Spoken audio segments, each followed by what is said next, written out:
Amin.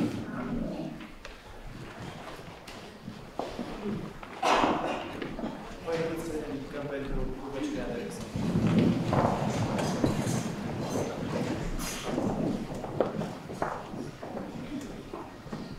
Tatăl nostru, care locuiești în cer, sfințească-se numele Tău, vină împărăția Ta, facă-se voia Ta precum în cer, așa și pe pământ.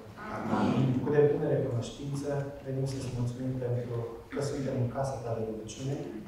Îți mulțumim pentru prezența Ta în această casă și dorim din toată inima să ne oferi posibilitatea de a înțelege cuvântul Tău, să ne oferi putere să îl punem în practica noastră de zi cu zi și în tot ceea ce facem, în tot ceea ce spunem, să fim exemple vii pentru cei din jurul nostru. Amin. Coboară Duhul Tău cel Sfânt asupra noastră, ajută să ne iubim, să ne respectăm și viața noastră să fie o viață frumoasă, trăită frumos pe acest pământ, o viață care să ne pregătească pentru cer și când vei veni, să ne putem bucura cu Tine, cu toți cei dragi, o veșnicie.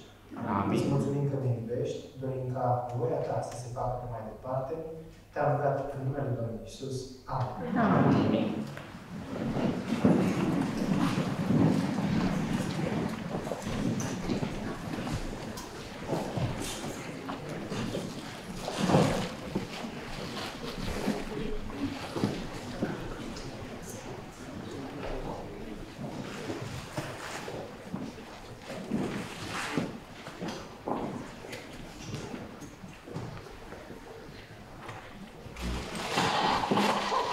Dragi invitați, dragi oaspeți, dragi membri ai Bisericii Balta Albă, sunt foarte bucuros să vă spun tuturor un bun venit în mijlocul acestei familii, care este Biserica Balta Albă.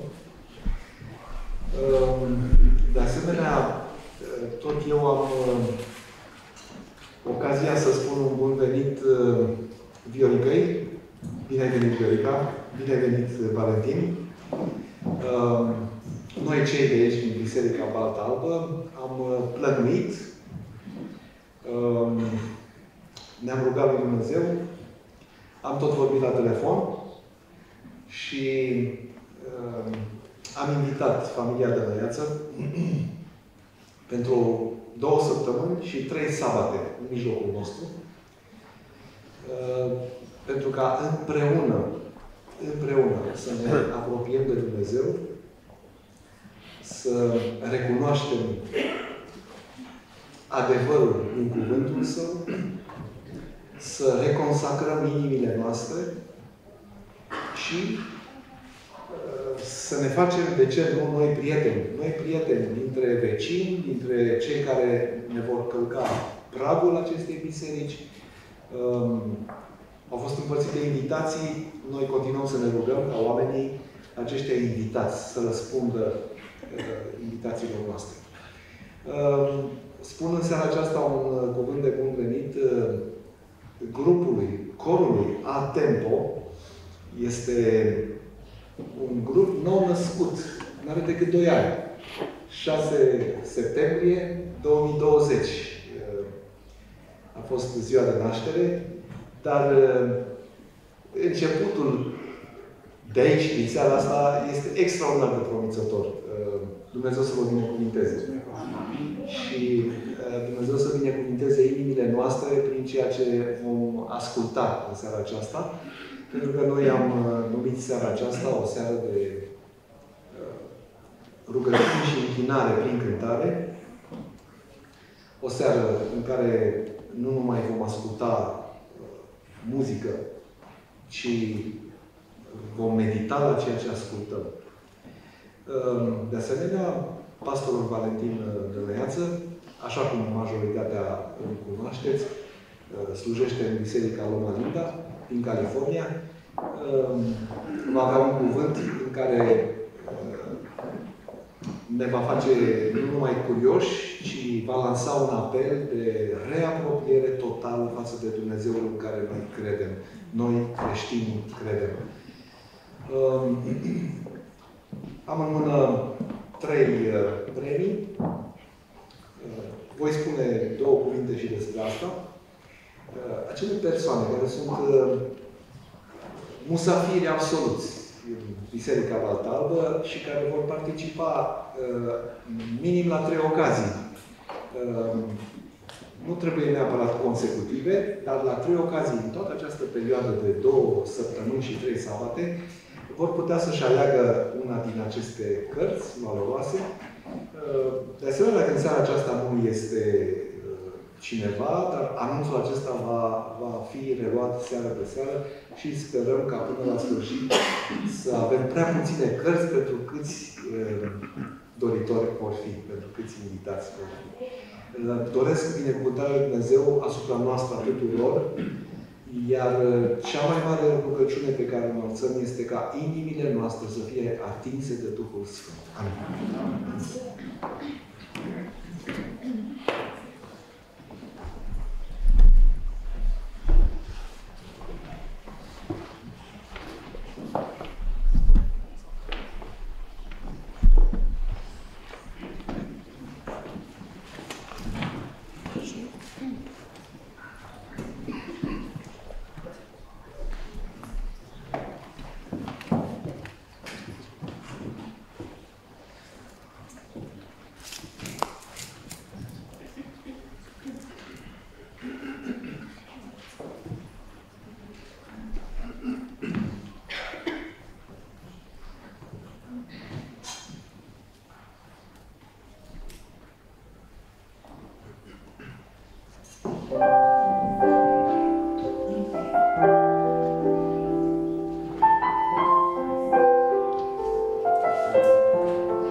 suntem în casa lui Dumnezeu și este o binecuvântare că primim darul cuvântului și darul muzicii.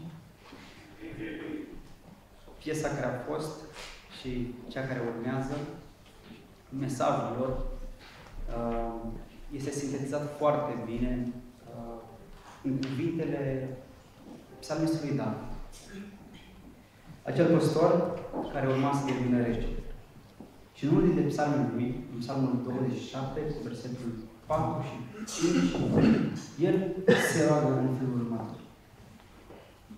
Un lucru cer de la Domnul și doresc fierbinte. Aș vrea să locuiesc toată viața mea în casa Domnului, ca să privesc frumusețea Domnului și să mă minunez de templul lui.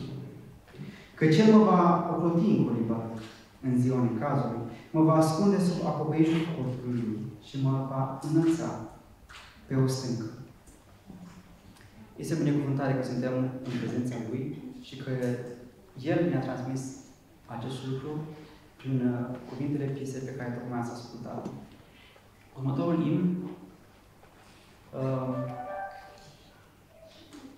vorbește prin cântec despre binecuvântarea umblării cu Dumnezeu. Vă invit să o ascultați și să meditați la cuvintele acestea.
următoarele momente aș vrea să vă invit să cântăm împreună. Și înainte de asta aș vrea să ascultăm îndemnul aceluiași păstor care a devenit mai târziu împăratul lui Israel, și anume David, care spune așa, în Psalmul 17: Lăudați pe Domnul toate neamurile, lăudați-l toate popoarele, căci mare este bunătatea lui față de noi și credincioșia lui ține în veci. Lăudați pe Domnul. Vă invit să cântăm împreună imnul 251. O suflete, stai liniștit.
Ați cântat atât de frumos încât sunt sigur că Dumnezeu s-a bucurat de această zi. Amin.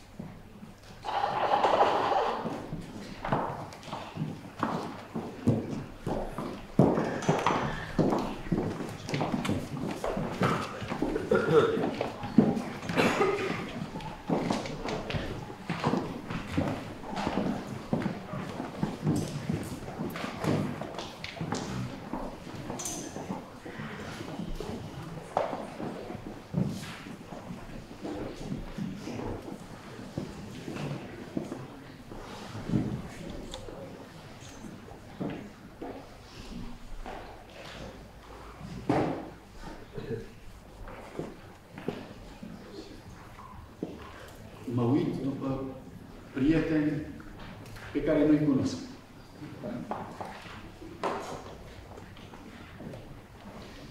Aș vrea tare mult să se spună cam așa despre locul acesta. De ce te-ai dus acolo? Și simplul răspuns să fie, mă duc să mă împrietenesc. Atât. Mă duc să mă împrietenesc. Și dacă vă va întreba cineva cu cine, să-i spuneți cu Dumnezeu. Și apoi, pe lângă Dumnezeu, să-i spuneți că ați mai găsit oameni minunați pe care Dumnezeu îi face frumos.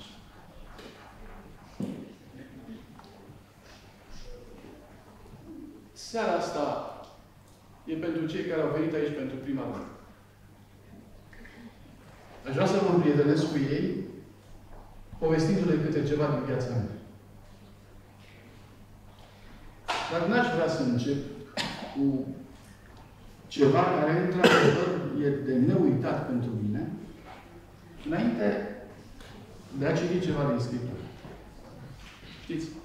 Scriptura e cartea vieții mele.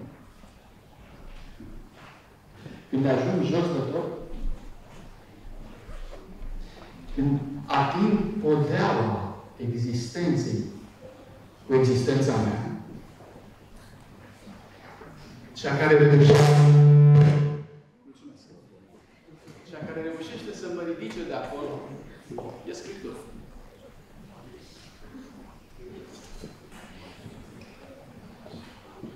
În Evanghelia după Matei, capitolul 14, de la versetul 22, deci Matei 14, de la 22.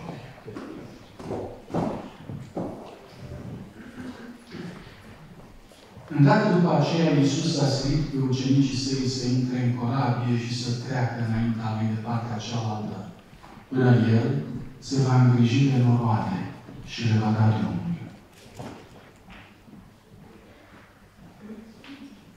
După ce Iisus a dat drumul noroadelor, s-a suit pe munte să se roage singur la o parte. Să noptase. Și El era singur acolo. Când citesc Scriptura, deseori mă întreb ce om era Iisus. Uneori mă întreb ce om sunt eu. Te-ai rugat vreodată când norul nopții îi face pe alții să doarmă? Ai avut vreodată atâtea probleme încât să nu-i creazi de vorbă cu Dumnezeu în timp ce ceilalți cad de oboseală? Știi, vreau să spun că viața de credință nu e o simplă vorbă. Viața de credință este un moment în care chiar l-ai găsit pe Dumnezeu. Chiar ai cu cine vorbi. Chiar ai cui cere câte ceva. În timpul acesta, corabia a început să fie învăluită în valuri, în mijlocul mării, căci vântul era împotriva. Și viața nu-i simplă. Ai simțit vreodată că vântul ți-e împotriva? Ai simțit vreodată că tu vrei să ajungi într-o direcție și că vântul, în loc să te ajute, te întoarce înapoi? În seara asta, cuvântul lui Dumnezeu și muzica și legea ce aici nu e pentru cei cărora vântul le bate ca să le fie bine. E pentru cei cărora vântul le bate împotrivă. Dacă ești unul dintre ăștia, atunci vreau să spun bine venit.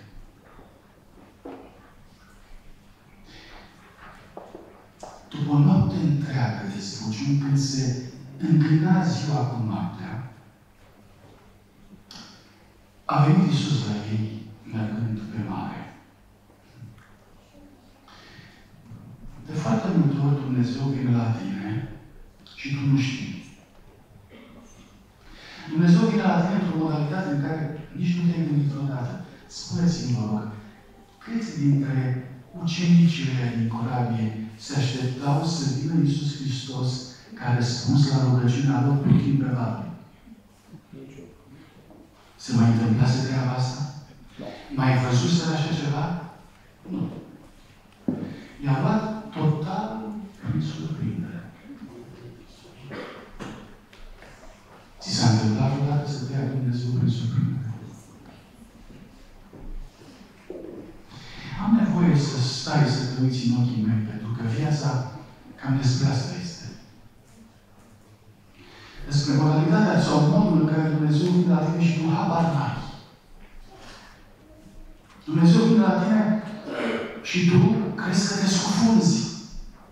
Spune mai departe textul, când l-au văzut, ucenicii au zis, este o nălucă. Dumnezeu vine la tine și zice că este, zici tu că este, dați-mi un alt cuvânt pentru nălucă. Vedenie. Arătare. Nu, alt cuvânt pentru nălucă. Stafie.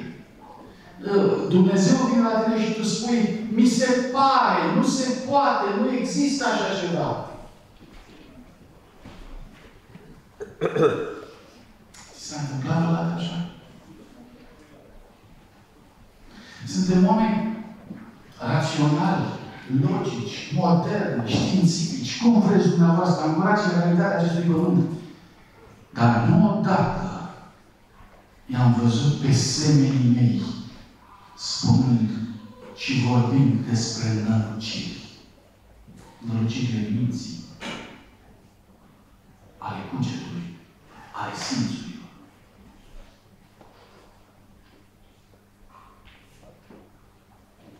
Le-a fost frică.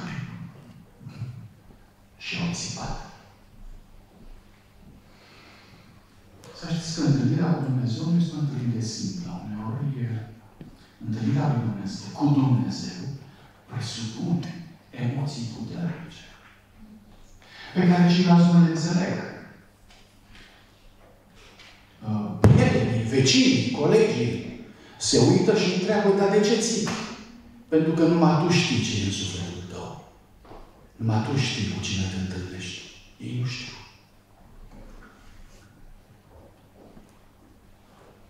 Iisus le-a zis, năluca, îndrăzniți. Eu sunt. Nu vă temeți. Trăim în secolul 21, un secol al răsturnărilor de valori. Știți câtă nevoie avem de cuvintele astea? Nu vă întreb pentru că n-ați ști, ci vă întreb pentru că am nevoie chiar să gândiți câtă nevoie avem ca să auzim cuvinte de felul ăsta. Îndrăzniți, eu sunt, nu vă temeți. Am toată istoria în mâna mea, am viața voastră în mâna mea și sunteți în siguranță.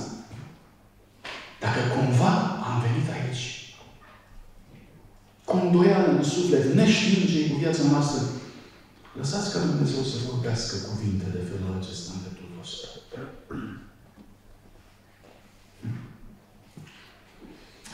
Doamne, i-a zis Petru. Știți, Petru era un om ca mine și ca tine.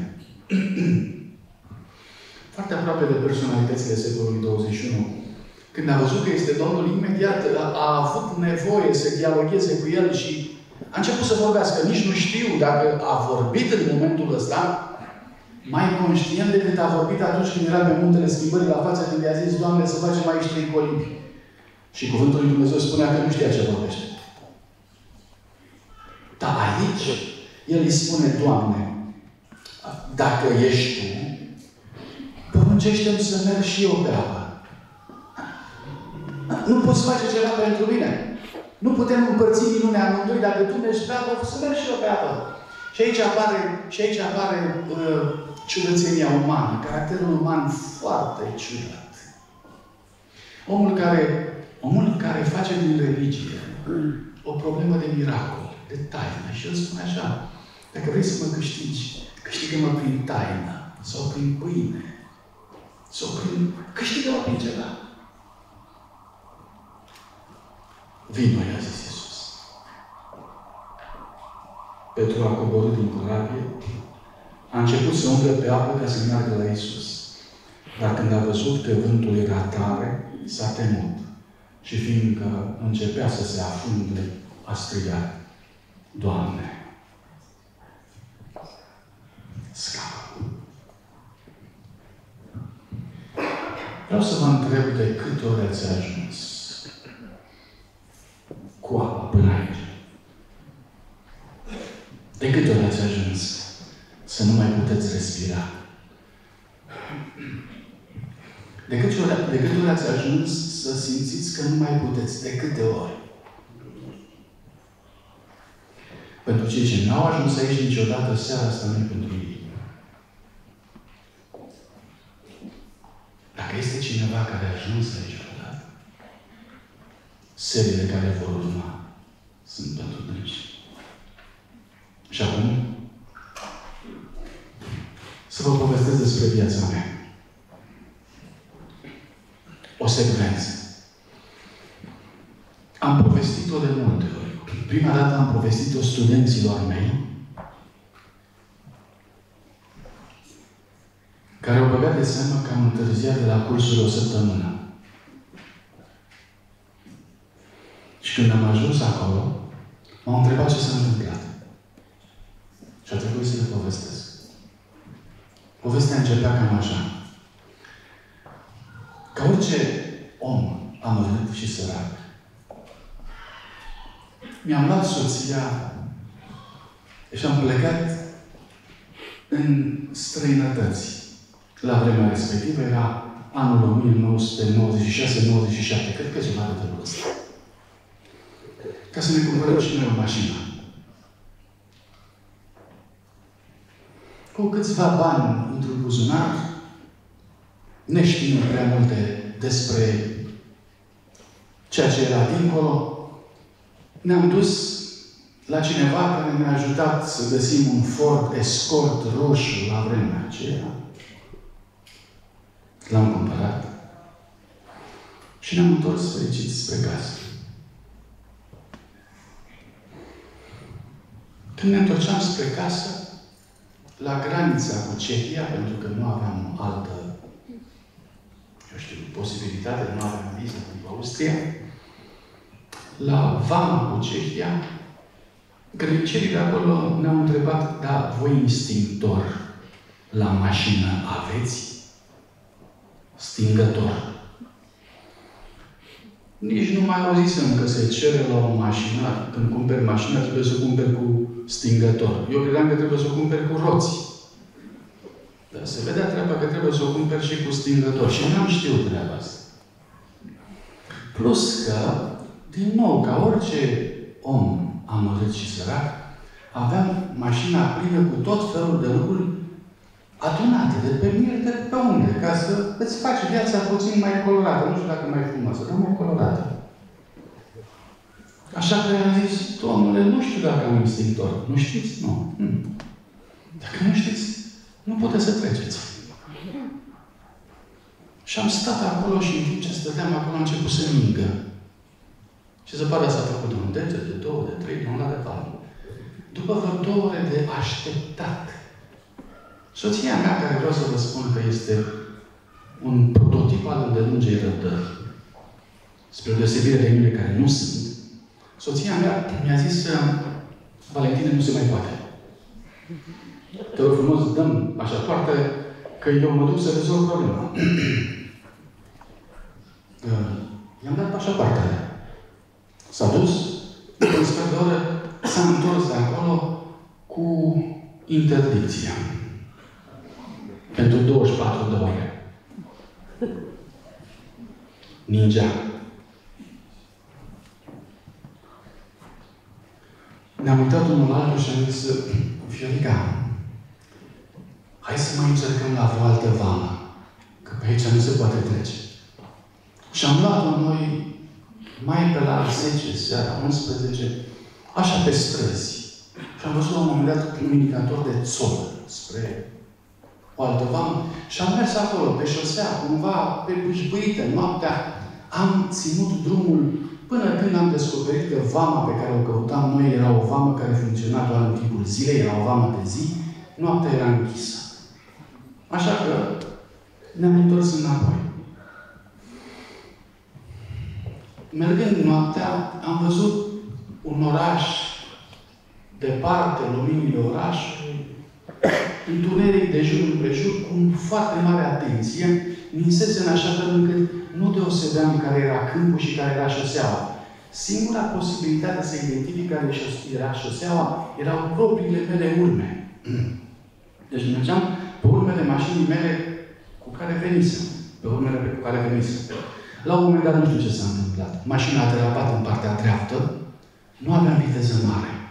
A lovit ceva și s-a oprit. M-am dat jos, m-am uitat în partea dreaptă unde auzisem lovitura și am văzut că lovise un stâlp de beton, cam de 1,5 metru, și roata mea era scoasă din nucă. Știu că m-am întors înăuntru și am spus soției mele: Viorica, aici rămânem. Aici rămânem. Ne-am uitat o dată de jur împrejur. Orașul era la distanță, nu era nimic. M-am uitat la rezervor. Mai aveam 1/2 de rezervor de motorină. Temperatura era minus 17 grade, cam așa. Și ce să vă spun altceva? Că era, decât că era în jur de ora 11 noaptea, cam așa. Poate chiar mai mult.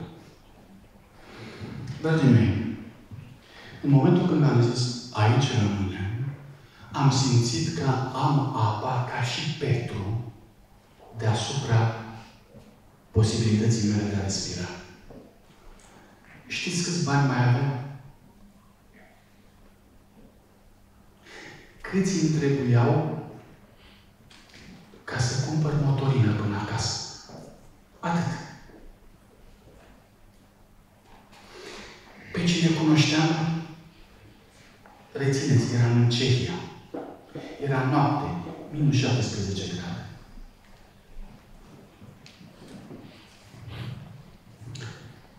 Ce bun e Dumnezeu! Nu vă puteți imagina cum valorifică Dumnezeu momentele alea când ajungi la limită de jos.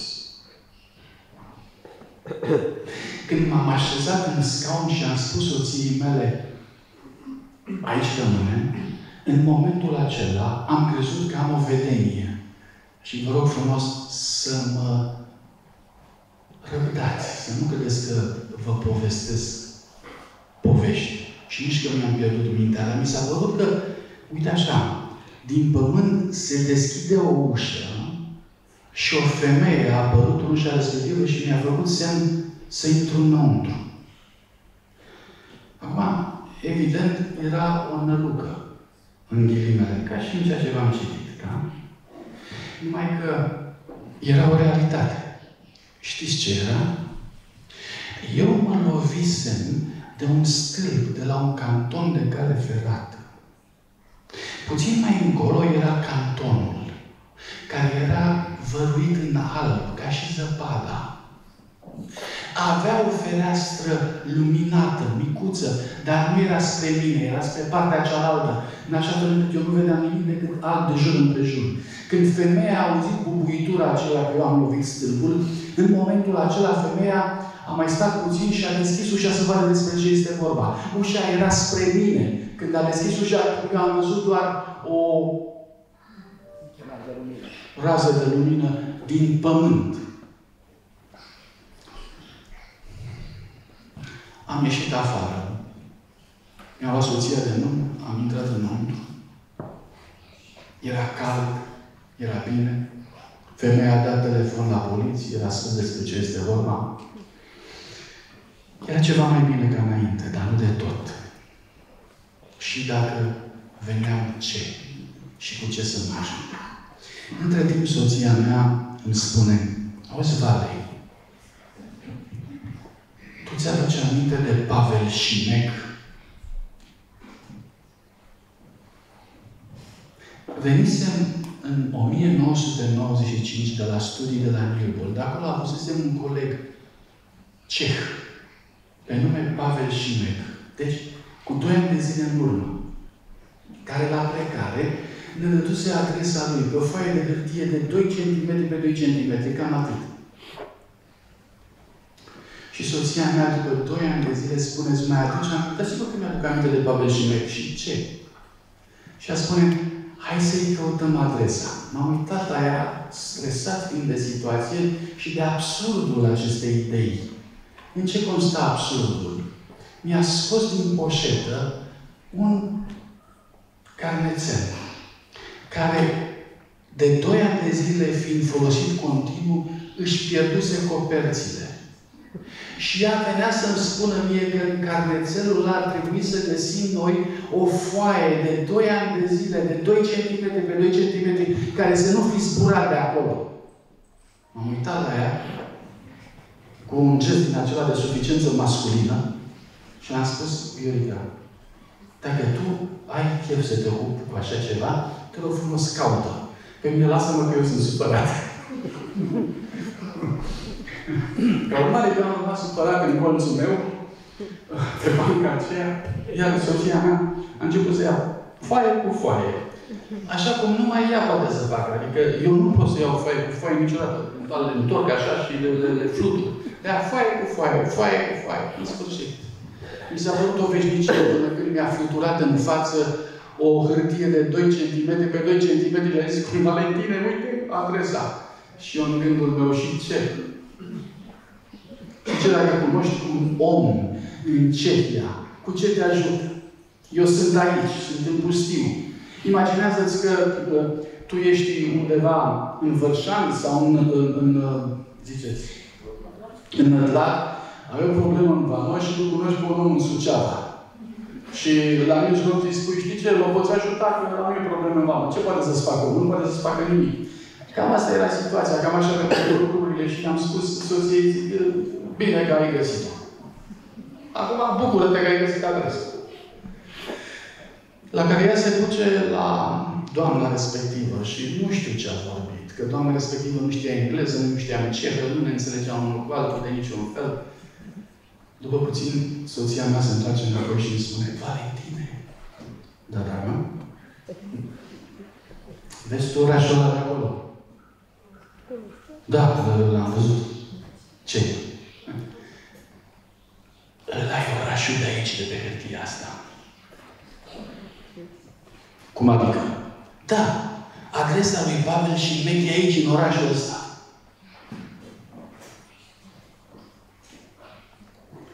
Am început să mi se facă și mie puțină lumină în ograda mea cu ocazia aia.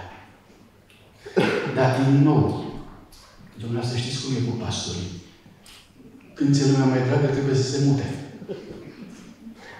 Și am zis, da, dacă s-a mutat. Dar măcar era ceva. Era o biserică adventistă acolo. Așa că, între timp a venit poliția, am făcut rapoartele și după aceea poliția mi-a zis, ok, noi o să vă luăm mașina, să o ducem la un garaj, iar dumneavoastră mergeți la hotel. Vă aduceți aminte câți bani aveam, da? Ca urmare, i-am zis, domnilor, nu vă spărați. Nu puteți să ne duceți și pe noi la adresa asta? Sigur. Foarte amabili ne-au luat, ne-au dus în tuba lor și ne-au dus la adresă. Zăpadă de o jumătate de palmă. Nici o urmă de jur împrejur. Miezul nopții, era cam ora 3 acum, clădirea frumoasă, silueta bisericii acolo, mergem pe întuneric complet,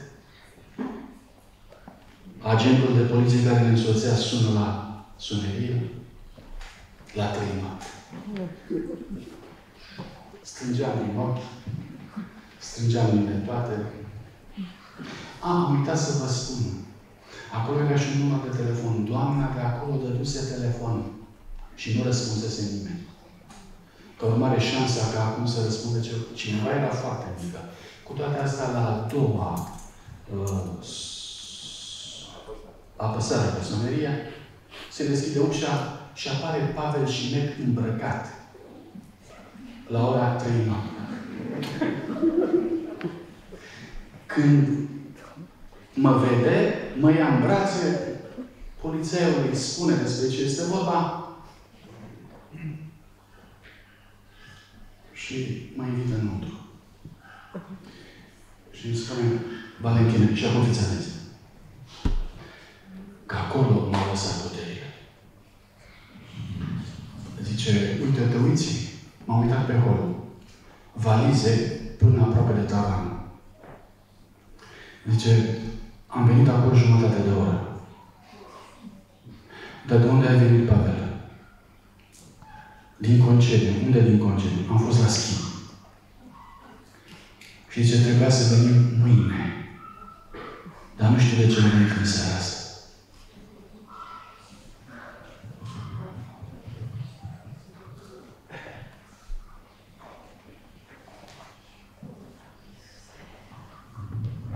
E așa de bine să ai pe Dumnezeu de partea ta.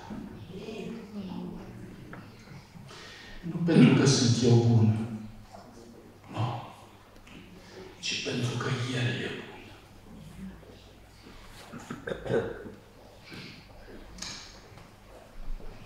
A fi creștin astăzi nu înseamnă să știi doar o teorie foarte bine. A fi creștin înseamnă să simți mâna lui Dumnezeu în fiecare clipă. Mă opresc aici. Pentru toți aceia care doriți să găsiți un astfel de Dumnezeu, vă voi invita și mâine seară, și mâine seară, și marți, și miercuri, și de 2 săptămâni de zile să descoperim pe acest Dumnezeu extraordinar. Haideți să fim prieteni cu El și unii cu alții. Dar înainte de a mă retrage, dați-mi voie să citesc în Psalmul 63. E un psalm care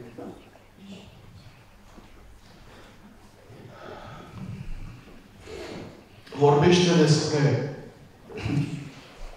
ce simte un om pe care îl scoate Dumnezeu la liman. Dumnezeule, Tu ești Dumnezeul meu, pe Tine te caut.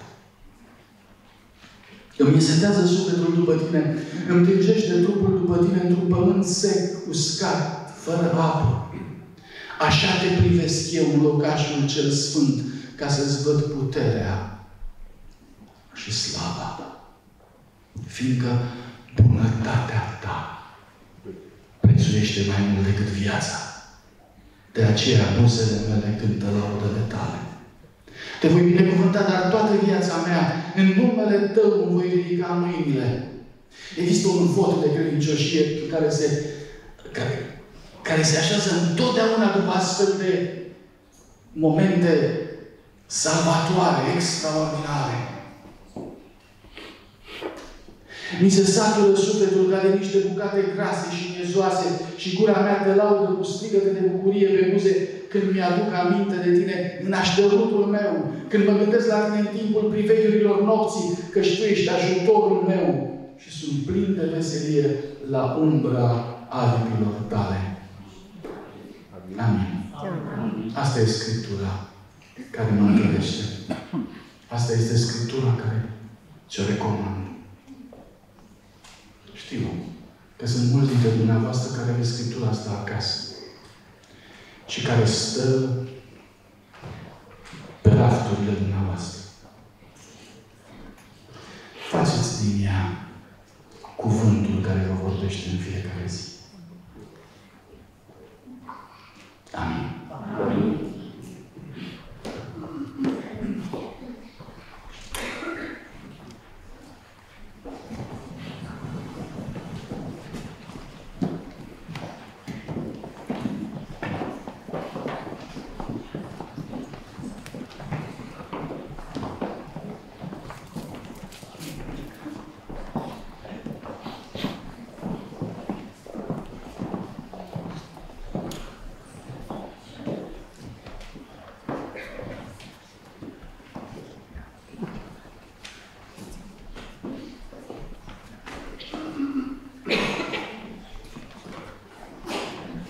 Nu știu cum sunteți dumneavoastră, dar după aceste cuvinte în care ne-a fost prezentat un Dumnezeu atât de bun, simt că trebuie să-L laud pe Dumnezeu pentru cât de bun este și vă invit să facem acest lucru împreună cu următoarea piesă. Vom cânta împreună imnul 91, Al meu ești Iisuse.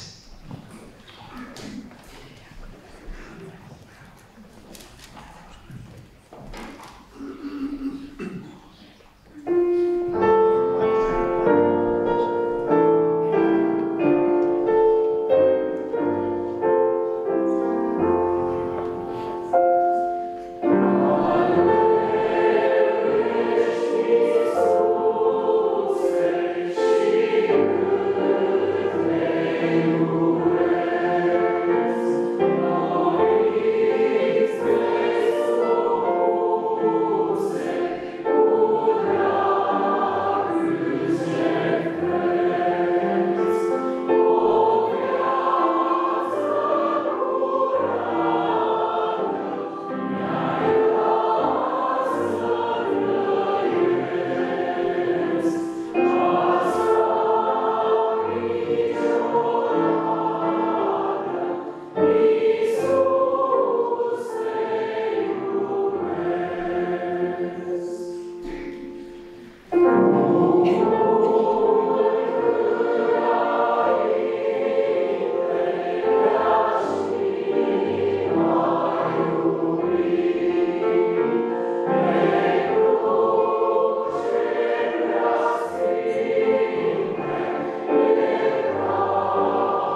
Aleluia, aleluia, aleluia, sos de lumină și salvare.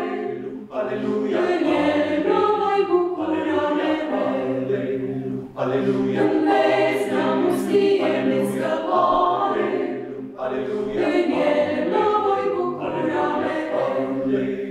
Aleluia, cu tot ce am îl preamăresc, voia cea sfântă să împlinesc, la ora celui prea înalt de bucurie. bucurie te salt, de bucurie te salt.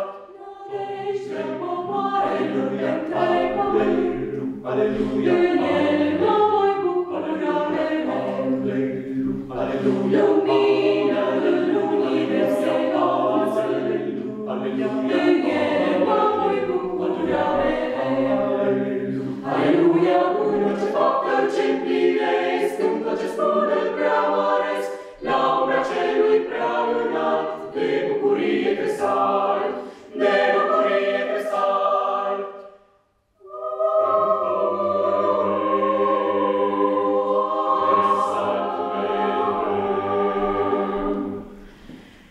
Cuvântul său sfânt este caldera mea, flămânda-mi inima de prezența sa. Domn tare și minunat, e ca tot și împărat, iubirea sa e adâncă și mare, caldecou răsună în depărtare. Caldecou răsună în depărtare. Aleluia, aleluia, aleluia, sos de lumină și salvare. Aleluia, în el mă voi bucura mereu. Aleluia, stâlpă ce-mi dezvăluie scăpare. Aleluia, în el mă voi bucura mereu. Aleluia, cu tot ce am îl preamăresc, voia cea sfântă să împlinesc, la umbra celui prea înalt, de bucurie te salt, de bucurie te salt. Domnul mereu e a mea desfătare, Domnul mereu e a mea desfătare, Domnul mereu e a mea desfătare, Domnul mereu e a mea desfătare, salvarea mea.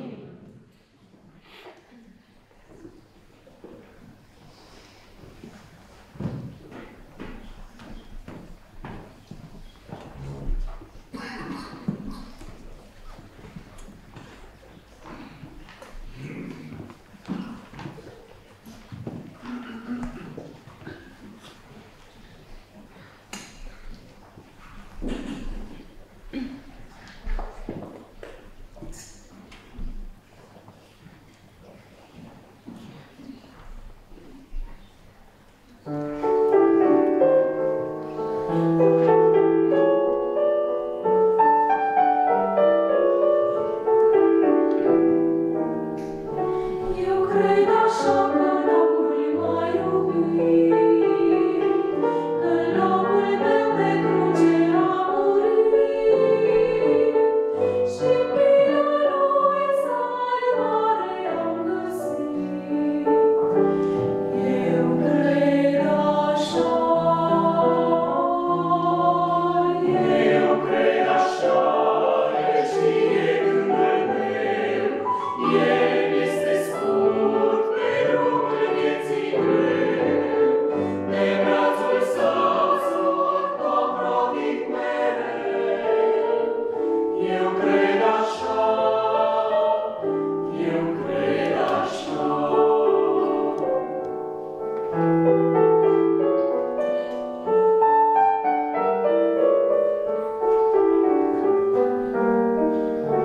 Eu cred așa că Domnul m-a iubit, că în locul meu pe cruce a murit, și mila lui salvare am găsit. Eu cred așa. Eu cred așa, el știe gândul meu, el este scurt pe drumul vieții greu, de brațul său sunt ocrotit mereu. Eu cred așa, eu cred așa, eu cred așa că sunt în al său har.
și la acesta de cântări, nu după alta, care nu e care nu e înălțătoare.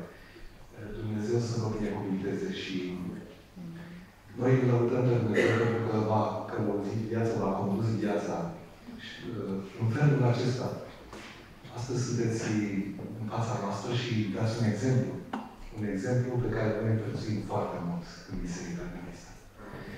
Mulțumesc de asemenea dirijorului, fratelui Ciprian Grușor, doctorul Grușor. Rar am întâlnit un tânăr de vârsta lui să fie atât de condiționat, atât de corect, atât de echilibrat. Sunt bucuros pentru tine, Ciprian, și Dumnezeu să te binecuvinteze și să vă țină împreună. Ca să vă dați pe el mereu. Doar pentru ei, doar ei au voie de la ora asta încolo. Sunt așteptați imediat când se încheie programul în camera de sus. Acolo sunt de diacone, se vă așteaptă cu ceva ce nu veți păcătui dacă veți mânca. Da. De asemenea, pentru că suntem în prima seară și încercăm să ne organizăm așa din mers, aș vrea să rog frumos membrii Comitetului Comunității care sunt prezenți în seara asta la biserică, să rămânem pentru 10 minute, fratele Valentin vrea să discute puțin cu noi. Și programul din ocaziile viitoare, știți, majoritatea dintre dumneavoastră, fie din anunțurile de pe Facebook, de pe Instagram, fie de pe invitații pe care le-am primit toți, că urmează o serie de 13 prezentări în următoarele 2 săptămâni. Asta vom face în seriile de vineri, sâmbătă după amiază, duminică seara, marți seara, miercuri seara și din nou se repetă vineri și așa mai departe. Vă așteptăm cu drag pe toți și pe invitații dumneavoastră și pe dumneavoastră în fiecare seară. În fiecare seară. Vom cunoaște și alți tineri care vor lăuda pe Dumnezeu prin cântare și vom rămâne seara de seară cu fratele Valentin Tăneață. În timpul prezentării din seara aceasta, am primit mai multe mesaje din Statele Unite. Mă roagă insistent să renunțăm la decizia de a nu transmite live programul nostru, pentru că ar dori să se bucure și alții de ce se întâmplă aici. Eu am încercat să rezist. Noi vrem să încurajăm. Este un manifest. Pur și simplu. Vrem să încurajăm prezența la biserică. Din 29 octombrie, programul acesta, seară de seară, va fi transmis pe internet, fără să lipsească nimic. Nici măcar greșelile. Toate vor fi acolo. Dar din 29 octombrie. Pentru ca toți aceia dintre noi care dorim să fim împreună la aceste conferințe biblice, să venim la biserică. Să venim la biserică, să ne închinăm aici împreună, să ne împrietenim. Știu că există argumente zdrobitoare de partea cealaltă, dar noi vom asculta doar de cele de partea asta. Da. Și acum, vrem să cerem binecuvântarea și prezența lui Dumnezeu peste noi toți la despărțire. Vă invit să ne ridicăm în picioare.